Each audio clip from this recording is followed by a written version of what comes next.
DS diving here, September 23rd at Maxum 2700 in Bulls Bay. We're gonna do an after clean video. Got it cleaned up and looking good. I got installed one of the trim tab outright anodes. We need the non-threaded. Your kit did not come with it. We do have them, and we'll get one on as soon as possible. And I went to install the back plate, and I need the outdrive trimmed up, and was not able to get the new one on.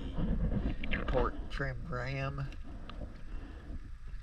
cylinder outdrive right here still has life in it.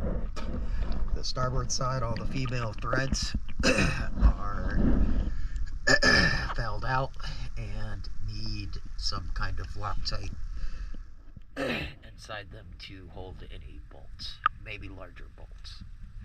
Let's go take a look at it.